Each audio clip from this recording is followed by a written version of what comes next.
Welcome back to the deep dive. I have to be honest with you and with everyone listening right now. Today feels a little bit like we are preparing for a dissertation defense. It does have that weight to it, doesn't it? It's a heavy stack of paper. It really does. Usually I come into the studio with a stack of articles, maybe a book or two. Today I'm looking at what effectively amounts to a structural engineer's blueprints for the human body. That's a great way to put it. We are tackling a monster of a topic. We're looking at a massive collection of research on modern protocols for longevity and holistic recovery. And looking at this pile, it covers absolutely everything. We've got the microscopic machinery inside the cells, the metabolic engines, the hormonal control centers, and then the psychological software that runs the whole show. It is a massive stack. But what I love about this particular collection and why I think it's worth the, dissertation level of effort is that despite coming from all these different fields, it all points toward one very cohesive idea: the architecture of recovery. The architecture of recovery. I like that phrasing. It feels solid. Right. Because usually when we talk about health in the media, we are talking about maintenance. Yeah. Eat this, don't eat that, get your steps in. Exactly. That's maintenance. But this research is different. It's about repair. It's about what happens when the system is under extreme load or when it breaks, and how you rebuild it, not just to baseline, but stronger than it was before. Okay, but I want to stop you there for a second, because when I hear holistic recovery, my brain immediately goes to, essential oils, crystals, and thinking happy thoughts. Sure. And I feel like a lot of our listeners might roll their eyes and think, okay, here comes the lecture on kale and yoga. I promise you this is not that, not even close. Good, because I did not bring my yoga mat. This is about bioengineering. Hmm. We're talking about hacking metabolism with specific molecules. We're talking about navigating the absolute maze of hormones, especially for women, which is a huge, huge chunk of our research today. A really important part, yeah. And we are talking about physically rewiring the neural pathways in the brain to handle trauma. This is hard science applied to soft problems. So less good vibes, more biological mechanics. Exactly. If there is one core mission for this deep dive, it is moving you, the listener, from a mindset of reactive medicine, which is waiting until something snaps to fix it, to proactive biological management. Right. Whether you're recovering from a major surgery, dealing with burnout, or you just want to live to be 100 without feeling like you're 100, these sources offer a blueprint. A blueprint that includes some truly weird details, by the way. I was reading through the notes last night, and I saw tomato juice being described as edible sunscreen, which I love. It sounds crazy, but the science is there. And a recommendation for a sleep divorce to save your marriage. Oh, sleep divorce is going to be controversial, I know it, but the data backs it up. We will definitely get there. I'm very curious about that one. But let's lay out the roadmap so we don't get lost in the weeds. Good idea. We're going to start with the hardware, the cells and muscles, the basic building blocks. Makes sense. Then we'll move to the fuel metabolism and nutrition. What are we putting in the tank? The gas and the oil. Then the control center hormones and sleep. The command and control system. And finally, the software mindset and psychology. Hardware, fuel, control, software. Let's do it. All right, section 1, the cellular reset button. And we have to start with Dr. Mark Hyman. Now, I knew of him as a functional medicine guy. You see his books in airports everywhere. Right, he's very well known. But I didn't know his personal story. It is intense. It's harrowing. He's essentially the crash test dummy for his own protocols. He lived it. So paint the picture for us, because this isn't just, I felt tired one day. No, not at all. First, he goes through a massive back surgery, and complications happen. Things go wrong. He ends up losing 25 pounds of muscle. 25 pounds, that's a huge amount. It's catastrophic. He's in a wheelchair. But for a guy who builds his entire life and career around health and vitality, that is a complete system breakdown. That alone is a long, long road back. I can't even imagine. But then more recently, he has a bike accident where he essentially smashes his face. Yeah. Just brutal luck. Which is just awful, and yet the research says that at age 66, the man is doing pull-ups and riding bikes at high altitude. He's fitter than most 30-year-olds I know. It's truly remarkable. So the question is how? Because the old school advice, the advice my grandfather would have gotten, and probably yours too, would have been, Mark, go lay in bed for 6 months. Don't move. Let the body rest. Exactly. And that is the myth of rest that Hyman is trying to bust. He advocates for active healing. His argument is that the body doesn't heal just by sitting there in a vacuum. It's not passive. Right. It heals when you give it the specific inputs it needs to rebuild. Yeah. If you just lay in bed, you atrophy. You rot, essentially. Your system's shut down. Okay, so let's look at his secret sauce. Because he didn't just eat healthy. He got very, very specific. First up was protein. Yeah, and he was aggressive about it. He aggressively upped his protein intake.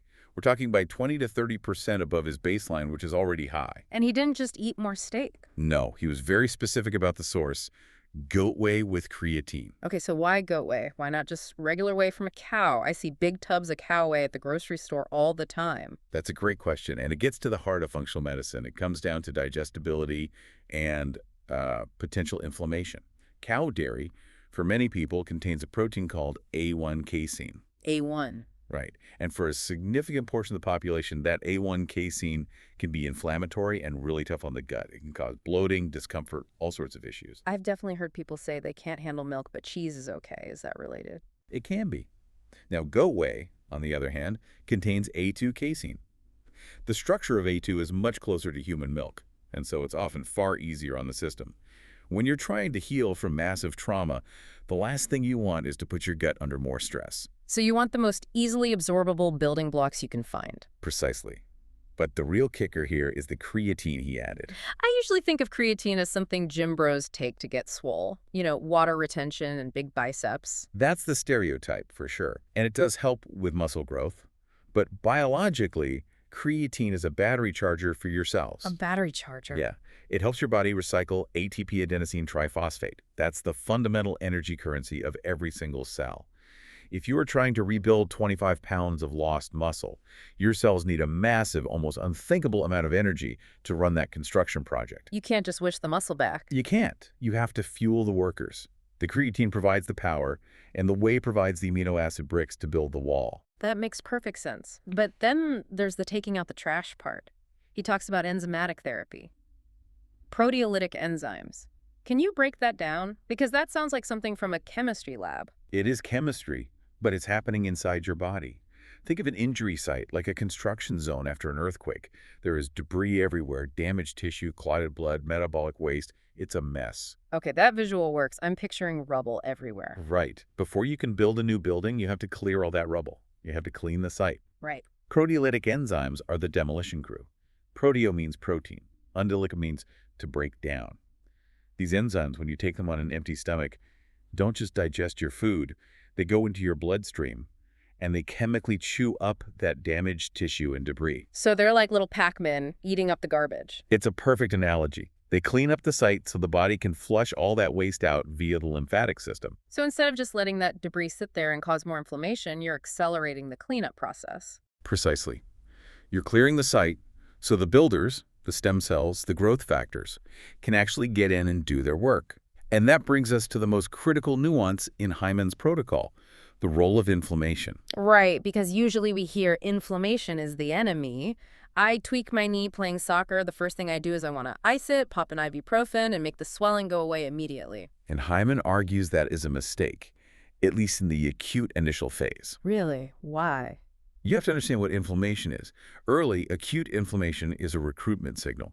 It's a flare gun going off that tells the body, hey, send resources here. We have a problem. It's a call for help. It is. It brings blood flow. It brings oxygen. It brings immune cells. It brings stem cells. It's the cavalry arriving. So if I take a heavy anti-inflammatory right away, You are effectively shooting the messenger. You're telling the cavalry to turn around. You suppress the signal so the repair crew doesn't show up in full force. You might feel less pain because you numb the nerve, but you are slowing down the actual deep healing process. so the goal is to manage it, not erase it. Exactly. You want the flare gun to go off, but you don't want the whole forest to burn down. You want to control the fire. That's why he uses a tech stack to manage the flow. I love that term, a tech stack for the body. It is. He uses hyperbaric oxygen therapy to flood the tissues with O2, that's fuel for the cellular repair engines. He uses red light therapy to directly stimulate the mitochondria, the power plants of the cell, to produce more energy. And what about the lymphatic boots? I've seen athletes use those. The Normatec boots, they provide lymphatic drainage. They physically squeeze the fluid and the waste products out of the area so it doesn't stagnate and become chronic inflammation. So it's about keeping the logistics moving. Fresh supplies in, garbage out. It's supply chain management for your body. It's a brilliant, holistic approach. It really is. Okay, but let's go even deeper, literally inside the bone marrow. We need to talk about stem cells. This comes from Christian Drapeau. And I have to say, this part felt the most sci-fi to me, but also the most hopeful. It does feel futuristic, but it's actually ancient biology. Hmm. This was one of the most exciting parts of the research for me because it democratizes healing. It brings it back to what your own body can do. Drapeau introduces this metric of circulating stem cells. Now, when I hear stem cells, I think of, billionaires flying to Panama to get injected with something expensive and questionable. A magic shot. Right. But Drapeau is saying we don't need the plane ticket. We have our own supply. You have them in your body right now. They are sitting in your bone marrow, dormant. They are your internal repair crew just waiting for a call.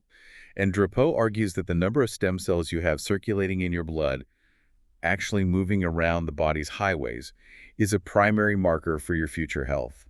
If they stay in the marrow, they do nothing. So it's not about how many you have in total, but how many are on patrol. Exactly. You need them on the highways looking for accidents. He cites a study on heart failure that blew my mind. Walk us through that, because the results seem almost too good to be true. This was the chronic congestive heart failure study. These were patients who were stable, but their hearts were damaged. They had scar tissue, the pump wasn't working well, their quality of life was poor. And they weren't getting better. Right. So the researchers triggered the release of the patient's own stem cells daily. Wait, so they didn't inject new ones from an outside source? No ejections, no foreign cells. They just used specific compounds to coax the bone marrow to release what was already there. Think of it as knocking on the door of the firehouse and telling the crew it's time to go. Okay. 6 months later, all 10 patients in the initial group had normal heart function. That is incredible. They went from chronic heart failure to normal function. Their hearts had repaired themselves. The scar tissue had been remodeled. It suggests the body has the capacity to heal almost anything if the resources are properly deployed. Yeah. The blueprint is there. The materials just need to be delivered to the job site. So the million-dollar question, how do we trigger that release without going to a lab? How do I get my marrow to let these guys go? It's surprisingly accessible. Intense physical activity is a major trigger. When you stress the muscles to the point of microscopic tearing, which is what happens when you lift weights or sprint, the muscle tissue releases signaling molecules. Like a text message. A text message that travels to the bone marrow and says, "We need help. Send the repair crew." The marrow responds by releasing stem cells into circulation. So lifting heavy isn't just building muscle, it's calling for systemic reinforcements. Exactly. Another big trigger is intermittent fasting. Fasting seems to do everything these days. It really does. In this case, it induces autophagy, which is the body's cellular cleanup process, in the bone marrow itself. It's like spring cleaning for the factory. It clears out the old senescent cells in the marrow, which seems to unclog the release mechanism and prompt the release of fresh, new stem cells. As you clean out the firehouse and the new trucks can get out faster. That's a great way to think about it. But, and this is a big but, there are blockers. Things that stop this process cold. Let me guess. Stress. Stress and alcohol. They actively suppress stem cell migration. Of course. The usual suspects. Cortisol, the primary stress hormone, stiffens the bone marrow environment. It literally locks the doors of the firehouse. And alcohol seems to have a similar suppressive effect. So you could be doing the fasting, you could be doing the exercise, but if you're chronically stressed and drinking wine every night to cope, Those stem cells stay locked in the marrow. They're on strike. essentially you're calling for them, but the doors are welded shut. Speaking of cells going on strike, that transitions perfectly to Dr. Clement Lee and something he calls the cell danger response, or CDR. This creates a really vivid image in my mind. It's a very, very useful model for understanding chronic fatigue and those mysterious ailments that so many people suffer from. Okay, so break it down. Think of your cells as a tiny factory. In normal times, the factory is in function mode. It's churning out energy, it's repairing machinery, it's making proteins, the lights are on, everybody is working, products are going out the door. Okay, business as usual. But then a threat appears. It could be a toxin from the environment, a virus, or a massive physical trauma, like a car accident. The factory boss, the cell's nucleus, pulls the fire alarm. The factory immediately shifts from function mode to defense mode. What does defense mode look like at a cellular level? They stop making products. Energy production, ATP, drops to the bare minimum needed for survival. They start barricading the doors and windows. They physically stiffen the cell membranes to keep the threat out. The whole focus shifts from productivity to survival. And that's good, right? If there's a virus trying to get in, you want to defend the cell. Ideally, yes, it's a brilliant survival mechanism. But the problem is, sometimes the factory forgets to turn the alarm off. The threat goes away, but the doors stay barricaded. Exactly. The virus is gone, the injury's healed on the surface, but the cellular machinery is still on lockdown. This explains those patients who go to the doctor complaining of profound, life-altering fatigue, brain fog, just feeling off. And their lab tests look completely normal. Totally normal. The doctor says, your thyroid is fine, your iron is fine, it's all in your head. But it's not, it's in their cells. It's in their cells. Their cells are prioritizing defense over energy production. They're essentially rationing power because they think they are still under siege. So how do you tell the factory the war is over? Dr. Lee suggests something called prolotherapy, which sounds painful and counterintuitive. It is totally counterintuitive. Prolotherapy usually involves injecting dextrose, which is basically sugar water, into an area like a damaged ligament or tendon. You injure it again. Why on earth would you do that? You're creating a mock injury, a very mild, controlled one. You're tricking the body. You're sending a new, fresh signal to the area saying, hey, look here, we have a problem that needs attention now. It's like when your computer freezes and the only thing that works is to just do a hard reboot. That's a perfect analogy. You are rebooting the inflammatory cycle. You're forcing the body to reevaluate the site, bring in fresh resources, and hopefully this time it completes the full healing cycle and finally returns to function mode. And he mentions the limbic system too, the brain's role in this. Right, and this is key. You cannot heal if your nervous system is perpetually in fight or flight. If your brain thinks a tiger is chasing you, even if the tiger is just an angry email from your boss or a stack of bills, it will not allocate resources to cellular repair. It's focused on running away. It allocates all resources to immediate survival. You have to convince your body on a deep nervous system level that it is safe to downshift and prioritize maintenance and repair. Which is a theme we're going to keep coming back to. But first, let's talk about fueling this machine. We've covered the hardware. Let's look at the gas tank. Section 2, fueling the machine. This section really challenges some deep-seated beliefs, particularly around cholesterol. Oh man, Dr. Ben Bikman. He comes in swinging at the traditional view of LDL cholesterol. Now, most people listening probably have a doctor who watches their LDL like a hawk. Get that number down. It's the standard of care. But Bikman brings data that is genuinely shocking. He cites a study of 136,000 people hospitalized for coronary artery disease. These are people actively having heart attacks. Okay, so this is the population you'd expect to have terrible numbers. The worst of the worst. And nearly half of them had optimal LDL levels according to standard guidelines. Wait, say that again? So half the people having heart attacks had good, bad cholesterol numbers. Correct. Their LDL was in the safe zone. That seems to completely undermine the idea that LDL is the main villain. Bikman argues that LDL in isolation is a terrible predictor of risk. He says we were looking at the wrong gauge on the dashboard. The metric that actually matters is metabolic health specifically, insulin resistance. So if LDL isn't the number to watch, what is? Because people want a number. We love tracking things. He offers a much better one. And it's simple, the triglyceride-to-HDL ratio. How do I find that? Do I need a special expensive test? No, this is the beauty of it. You can calculate it from your standard yearly blood panel. You take your triglycerides number and divide it by your HDL number. Yeah. That's it. Simple math. So what's a good number? A high ratio, say, above 2.0 or 3.0 is a major red flag. It implies that your LDL particles are the small, dense, dangerous kind that can get into the arterial walls. It also strongly implies you are insulin resistant. And a low ratio. If the ratio is low, ideally below 1.5, it suggests your LDL is likely the big, fluffy, harmless kind, and that you are metabolically healthy. So if my doctor is freaking out because my total LDL is 130, but my triglycerides are low and my HDL is high, Bikman would say, chill. He would say, your doctor is looking at an outdated metric. He would say, prioritize your insulin sensitivity. Focus on low-carb diets. Focus on physical activity. Don't just rely on statins to crush a number that might not be the root cause of the problem. That is a huge paradigm shift. Now, sticking with food, food as medicine is a phrase that gets thrown around a lot. Usually it just means eat vitamin C so you don't get scurvy. Right. But Dr. William Lai takes it to a sci-fi level. He talks about anti-angiogenesis. Can you break that word down for us? Sure. Angio means blood vessel. Genesis means creation. So angiogenesis is the growth of new blood vessels. Your body does this naturally, like when you heal a cut, you need to grow new capillaries to the area. Okay, that sounds good. We want blood vessels to bring oxygen and nutrients. It is good when it's controlled. But tumors and fat cells are greedy. They also need blood supplies to grow. A microscopic tumor can't get bigger than the tip of a ballpoint pen without a blood supply. So it's stuck. It's stuck, so it hijacks the body's angiogenesis system to build its own pipelines. It grows its own highway for nutrients, allowing it to expand and spread. That is terrifying. It's like the tumor is terraforming the body for its own use. It is. So anti-angiogenesis means cutting off those supply lines, starving the enemy before it can grow. And Dr. Leap points to specific foods that do this naturally. He does. He references a fascinating study by Ted Fosis on Japanese villagers.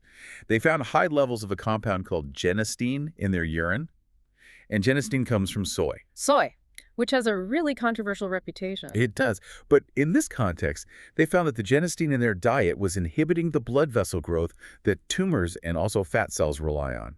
It's like a natural, gentle chemotherapy delivered through food. He also gave us two of my favorite party facts from this entire deep dive: the kiwi and the tomato. Simple, powerful biohacks. He says eating just one kiwi a day can protect your DNA from damage by up to 60%. 60%? From a fuzzy little fruit? That's a better return on investment than most drugs. It is. It's the unique combination of vitamin C and other antioxidants in the kiwi. Yeah. And then there's the tomato juice. This one is great for summer. Add all sunscreen. He cites research showing that drinking tomato juice or paste regularly before sun exposure can reduce UV damage to the skin by 60%. That's the lycopene. It distributes into the skin cells and acts as an internal shield against radiation. So, Bloody Marys by the pool. Maybe without the vodka. Definitely without the vodka if you want your stem cells to work, remember? Right. No alcohol. I keep trying to sneak it back in. Okay, one last piece on nutrition before we move on. Minerals. This is from Caroline Allen. She talks about why just popping a magnesium pill might be a total waste of time. This is all about bioavailability. It's a critical concept. We tend to think, I swallowed the pill, therefore it is in my body. But your digestion is a gauntlet. And even if a mineral gets into your blood, that doesn't mean it gets into your cells. Right. Plus, minerals don't work in isolation, they work in symphony. They have specific ratios. If you take a massive dose of calcium, for example, you might actually deplete your magnesium levels. It's a delicate balancing act. So it's not just about one single nutrient. But her bigger point is about the delivery system. She uses a great analogy, the delivery truck. Tell us about the truck. She advocates for plant-based humic and fulvic minerals. These are compounds from ancient decomposed plant matter. Fulvic acid, in particular, is a fascinating molecule. It's incredibly small enough to pass through cell walls easily. Okay. And it acts like a delivery truck. It binds to the nutrient, say the magnesium in your gut, carries it right up to the cell wall, escorts it through, and then here's the cool physics part. It changes its electrical polarity. Changes polarity, like flipping a magnet. Exactly. It changes its charge, which causes it to release the nutrient and drop it off inside the cell, right where it's actually needed. Wow. Then as an empty truck, it picks up heavy metals or metabolic waste products from inside the cell and carries them out. So it's a delivery truck on the way in and a garbage truck on the way out. Perfect description. Synthetic, isolated supplements often lack this sophisticated carrier system. They just float around in the blood, never getting into the cell, and just pee them out. It's expensive urine. And she used this to heal herself, right? Yeah. She credits these fulvic minerals with recovering her from totally flatlined adrenals and severe gut inflammation because she was finally getting the raw materials into the factory. Okay, so we've reset the cells, we're fueling them correctly. Now we need to look at the control center, section 3, the architecture of sleep and hormonal health. And we have to start with the father of biohacking, Dave Asprey. And he shares a pretty vulnerable statistic. At age 26, he has lower testosterone levels than his mother. Ouch, that is not ideal, especially for a guy in his 20s who's supposed to be at his peak. You know, he was wrecked. He was overweight, fatigued, brain fogged. And it led him to investigate when hormones are actually made. It turns out biology is very punctual. The pituitary gland signals testosterone production primarily during deep sleep. Okay, so the takeaway is just get 8 hours of sleep. It's not just about duration, it's about timing. That deep sleep pulse where the real repair happens occurs in the first half of the night, usually tied to the body's natural circadian rhythm. So if you go to bed at 2 a.m. and sleep until 10 a.m., you still got 8 hours. But you missed the bus. The hormonal production window has closed. Asprey recommends a strict 90-minute bedtime window, ideally between 10:00 and 10:30 p.m. That seems really rigid. 10:30 p.m. every single night. It is rigid, but biology is rigid. He also talks about light and food. If you're staring at the blue light from your phone or eating a heavy meal 3 hours before bed, you are sending a powerful signal to your body that it is noon. Your body sees the blue light from the screen and thinks, the sun's up. Exactly. The brain says it's daytime. We don't need to make repair hormones yet. We need to be alert. And so your melatonin is suppressed, your cortisol stays high, and your testosterone production for that night absolutely crashes. So bed by 10:30, screens off by 7:30, that is a real lifestyle commitment. It is. But if you want the architecture of recovery, that's the blueprint. You have to send the right signals at the right time. Now, speaking of sleep, Dr. Matthew Walker brings up something that sounds like it's straight out of a horror movie.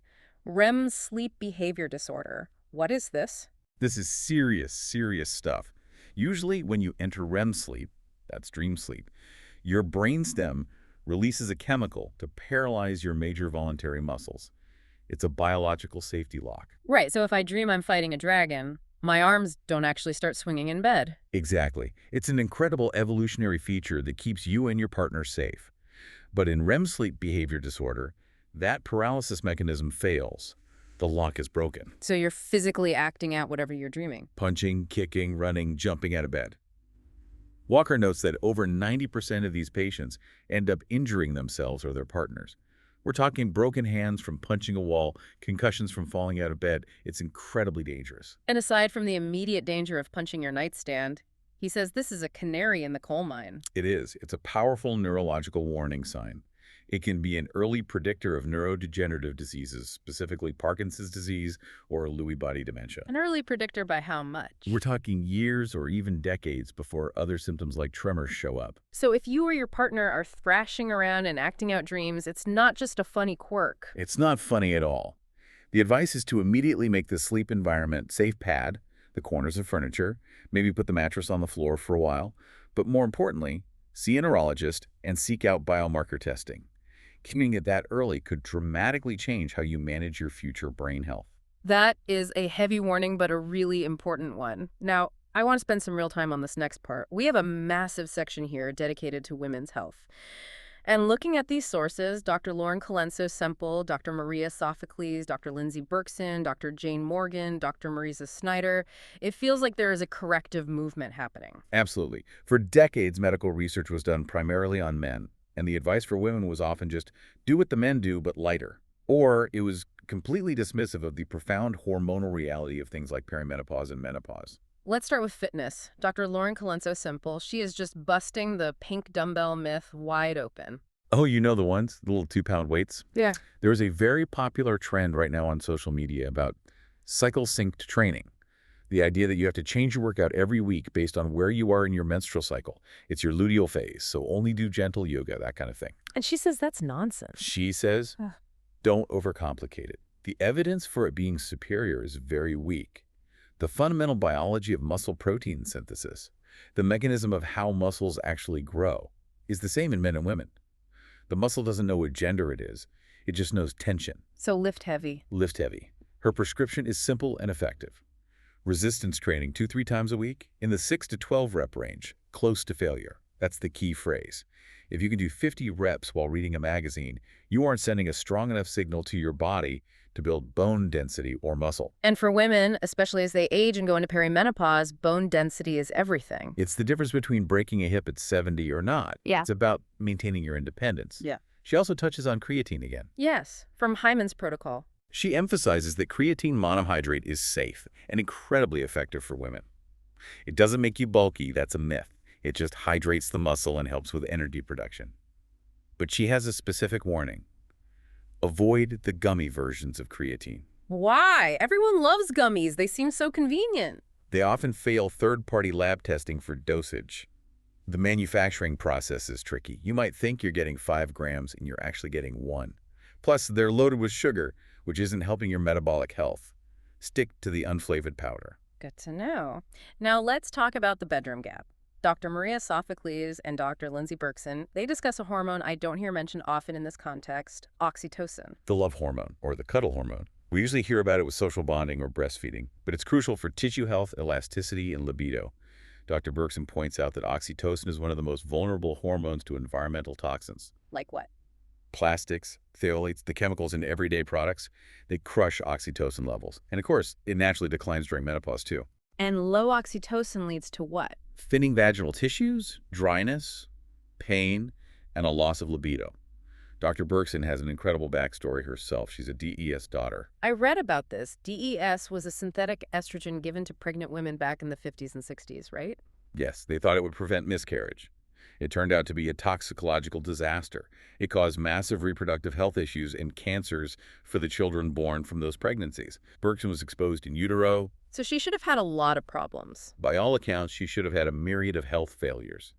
But at 77, she is vibrant and thriving, and she credits meticulous hormone balancing. But there's so much fear around hormone replacement therapy, largely because of that big WHI study years ago that linked it to cancer. Which has been largely reevaluated and, by many experts, debunked.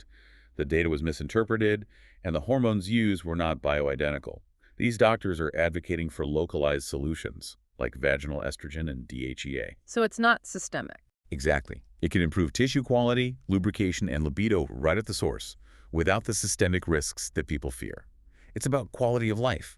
You do not have to just suffer through atrophy. Quality of life and also survival. Dr. Jane Morgan shares a really disturbing story about her experience as a pregnant cardiology fellow. It just highlights the deep-seated bias that has existed in the medical field. She was ostracized by her male colleagues for getting pregnant. They viewed it as a weakness, a lack of commitment to the job. Which is just an insane way for a doctor to think. It is. And now, she is a fierce advocate for women's heart health. She tells women to look for the cluster in midlife. The cluster? Perimenopause isn't just hot flashes. It's a major metabolic shift. High blood pressure, insulin resistance, rising cholesterol, these often hit women all at once in a dangerous cluster. And she has a very specific ask for every woman listening. What is it? Do not just get a standard lipid panel. Ask your doctor, specifically for an LPA blood test, lipoprotein(a). LPA, that's distinct from LDL. Very. It's a highly genetic marker for sticky, clot-prone blood. It's a major independent risk factor for heart attack and stroke. Most doctors don't test for it unless you ask. You have to be your own advocate. And she also mentioned a tip related to mammograms. This is a life-saving tip. When you get your mammogram report, ask them to check for microcalcifications in the breast arteries. They're usually just looking for tumors in the breast tissue. Right. But calcification hardening in the breast arteries can be an early indicator of heart disease risk throughout your body. The breast arteries can show calcification years before the coronary arteries do. It's a free window into your cardiovascular future. That is a powerful, actionable takeaway. Finally, for the women's section, we have to talk about the sleep divorce with Dr. Marisa Snyder. She coined this term, and I think it's brilliant. She was suffering from back-to-back concussions while also caring for a toddler. Her brain was inflamed, she wasn't healing, and she asked herself why. The answer was simple. She wasn't sleeping. She was waking up with the baby, or her husband was snoring, or... All of it, the typical disruptions of family life. And she realized that to heal her brain, she needed consolidated, uninterrupted rest. So she made a radical choice. She moved out. To the guest room. To the guest room. And she frames this not as a marital failure, which is the stigma, but as a biological necessity. Especially in perimenopause, when hormones are fluctuating wildly, sleep consistency and adequate protein are the only things protecting your brain and your metabolism. So if you're constantly being woken up... You are in that cell danger response we talked about earlier. You're in defense mode. You cannot heal. I love that reframing. It's not a divorce. It's a recovery protocol. Precisely. Sometimes you have to sleep apart to stay together and stay healthy. Okay, let's move upstairs. We've covered the body's hardware and control systems. Now, section 4. The biology of thought, mindset and psychology. This is where we see that thoughts are actually biological inputs. They are not just these ephemeral clouds floating in your head. They physically change your chemistry. Dr. Gemma Newman shares a case study of a patient named Jay. He had chronic tension headaches. Nothing worked. He had tried all the pills, the physiotherapy, everything. The root cause wasn't physical in his neck. It was emotional. He was deeply estranged from his father. And carrying that anger and resentment was creating chronic physical tension in his body. So Dr. Newman used an exercise she calls the meaning maker. How does that work? It's a very simple two-step process to reframe trauma. Step 1, list the objective facts of the trauma. No emotion, no adjectives. Not, he was a cruel monster who abandoned It's me. just the police report version. Right. He left the house on June 1st, 1998. He did not call for 3 years. It strips the story of its emotional charge.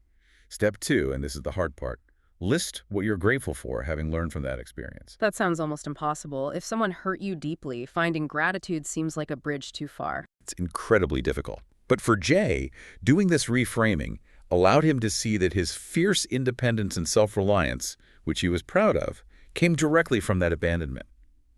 It shifted the narrative from, I am a victim, to, I am a survivor who built his own strength. And the headaches? They vanished. Without medication, he literally rewired the signal his brain was sending to his neck muscles. He changed the software.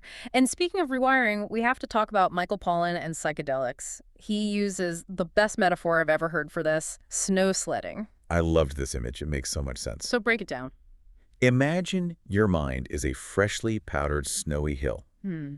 Every time you think a thought like, I'm not good enough, or I need a drink to relax, you slide down the hill on a sled. Okay. The first time, it's just a faint line in the snow. But if you think that same thought every day for 10 years, that track gets deep. It becomes a groove, a rut. Eventually you get in the sled at the top of the hill, and you can't steer out of it. Gravity just pulls you down the same well-worn negative path. That's depression, that's addiction. And psychedelics are what in this analogy? Psychedelics are a fresh, heavy snowfall overnight. They shake the snow globe.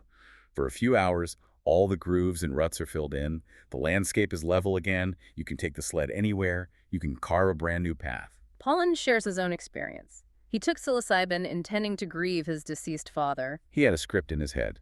This trip is going to be about my grief. But the trip went sideways, in a good way. Instead of grief, he spent the entire time in a state of profound appreciation for his living mother. He saw her in a completely new light. And that insight didn't fade when the drug wore off. He laid down a new, positive track in the snow. No, you don't always need psychedelics to change your thinking. Dr. Michael Gervais works with UFC fighters, people who need absolute, unshakable confidence. But he warns against delusion. There's a very fine line between confidence and just lying to yourself. He suggests a tool he calls the epic thought list. It's a rule. For every positive affirmation you say to yourself, like, I'm a tough mother, you must immediately list 3 concrete, factual past experiences that make it true. So you can't just stand in the mirror and say, I'm a champion, if you've never won a single fight. Exactly. Your brain is smarter than that. Yeah. It knows you're lying, and it creates cognitive dissonance. But if you say, I am a champion because I trained for 3 hours today when I was tired, I won that sparring match last year, and I have perfected my left hook, you are grounding the confidence in objective reality. You're providing evidence. You are proving to your brain that you aren't lying. It builds real earned confidence. He also talks about practicing at the danger line. The messy edge of capability. Right. You have to train there. If you only practice what you're already good at, where you are comfortable, you don't build the psychological calluses you need for true resilience. You have to put yourself in positions where you might fail, so your brain learns that it can survive failure and keep going. One last psychological tool, and this one involves other people. Dr. Sandra Lubomirsky and Dr. Harry Race, and their concept of the relationship seesaw. This is a fantastic diagnostic for the health of your relationships. Hmm. Imagine a seesaw at a playground. If you offer support, you push up from the ground, and your partner doesn't reciprocate, they don't lift their feet and push back, you're just stuck on the ground. That dead weight feeling, it's exhausting. That lack of responsiveness is toxic. It's a major source of chronic stress. But there's a biological twist here about kindness that I've found just fascinating. This is profound. They cite a study looking at gene expression in the immune system. They found that performing acts of kindness improves your immune gene expression. It literally turns down the genes associated with inflammation. Okay, so being nice literally makes me healthier. But here's the incredible kicker. Hmm. It only works if you do the kindness for others. Wait, so treating myself to a spa day or buying myself something nice? Does not have the same effect on your immune gene expression. It might feel good in the moment, but it doesn't change your biology at that level. Buying a stranger a coffee. Helping a neighbor carry their groceries. That does. We are fundamentally wired for pro-social connection. That is incredible. Being selfish is literally bad for your cells. It appears so. Evolution wants us to cooperate. All right, we are in the home stretch, section 5. The long game. Cancer and the elderly. We have to start this section by talking about Dr. Dawn Mussallem. Her credibility is off the charts. She's a stage 4 lymphoma survivor and a heart transplant recipient. She is walking, breathing proof of resilience. She talks about radical optimism, and again, this isn't just think happy thoughts. She has data. She does. A meta-analysis shows that optimism improves health outcomes by about 15%. It's a measurable biological drug.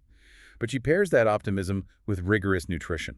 She notes that a staggering 95% of cancer patients are deficient in fiber. And she brings up soy again. We heard about it with Dr. Lai for anti-angiogenesis, but she mentions it for breast cancer specifically. Yes, there's a persistent myth that soy is dangerous for breast cancer patients. She cites data showing a 25% reduced recurrence risk in breast cancer survivors who consume soy. And she also highlights berries 2 servings a week were linked to a 25% reduction in all-cause mortality. These are such simple dietary inputs with massive outputs. They really are. And finally, Dr. Eric Topol and his research on the welderly. I love this term. What is a welderly? The well-elderly. These are people over 80 years old who have never been seriously sick. No chronic disease, no heart attacks, no cancer. They've lived long and healthy lives. Topol sequenced their genomes, expecting to find some super gene that was protecting them. He thought they were genetic mutants. He thought he'd find the fountain of youth in their DNA, the magic bullet. What did he find? He didn't find it. Genetics played a surprisingly small role. Many of them had the same risk genes as people who got sick much earlier. Really? So it's not just grandma smoked until she was 90, so I'm fine. No, that's the rare exception, not the rule.